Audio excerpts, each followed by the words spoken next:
Ciao a tutti Archeo Sarrabus friends.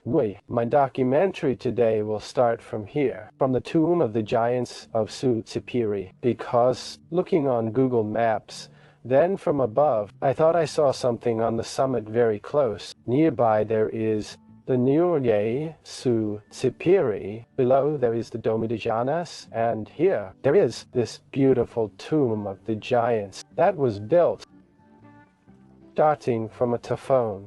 This is the exedra, you see. So it's the front,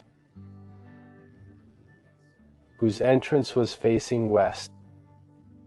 As you see here, how this is the east, southeast. And that's it. Look. Look at how beautiful it is. Concavity inside the tomb, and my goal is one of these peaks. I have to, as if to say, always rummage, if it is possible to pass by here. Therefore, let's go. This is the view from the first summit. I must say that it wasn't very difficult. This opens up to you, in front of you, the entire site. Tiberie, down there the tomb, and there the Nuraghe, and then everything else, a beautiful Sarrabus side. Right now, the real goal is there, behind me then. I don't stop because my time is short, and I have to go.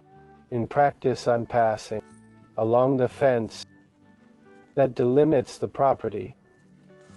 I believe the municipal one with the private one. I think this is the most difficult part, and here's a very special stone. Look at this. This is a laku. This is a vessel of water, probably natural, but who knows? This is still an area rich in human testimonies.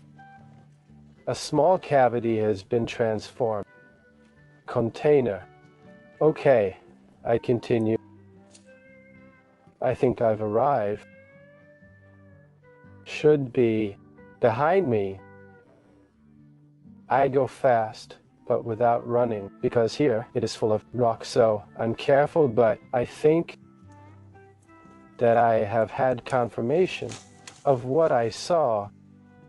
Look at this collapse, and then those stones put in it. In this position, will it be the Nuraghe Supiri too? Look.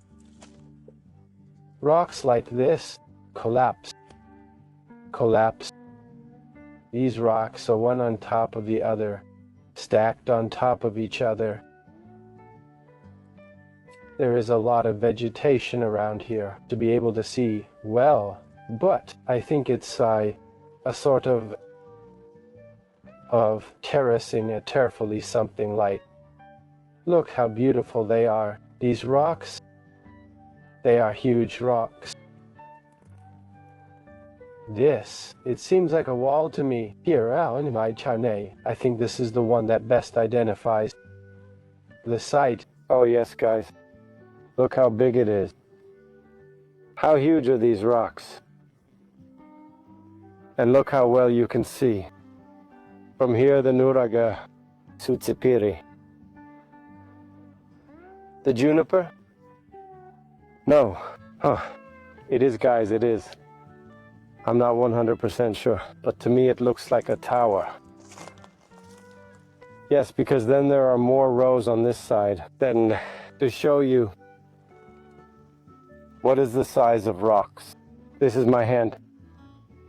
As you already know, I'm not small, tall, 1.82 meters, precisely 1.82. And look how big these stones are. Here I'm right on the edge of the precipice, and there's a lot of collapse material. But this, look at how powerful it is. This stone with these rocks, but is there a window? Is there a window in the middle? Sorry, but there is emotion here. There is emotion of the new discovery.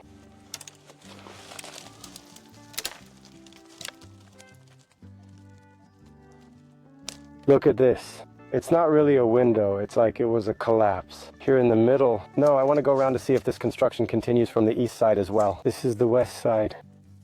Looking for not to fall here, to continue the series of construction in the Sarrabus megalithic Nuraghic constructions, prehistoric. The beauty of this place with these rocks. What could it be? Here is the only rosemary plant of the Suitsipiri mountain. We wondered why it is called Suitsipiri, but now it is the only place where we found it, so it is difficult to understand what it was used for. This sort of closure between the natural rocks, with these very large stones. Maybe if he goes right as a lookout, junction with the northern part of this mountain called Suitsipiri. I can't give you any other indications. Anyway, to the experts, the arduous sentence, and see you at the next appointment with Archeo Sarrabus. Greetings from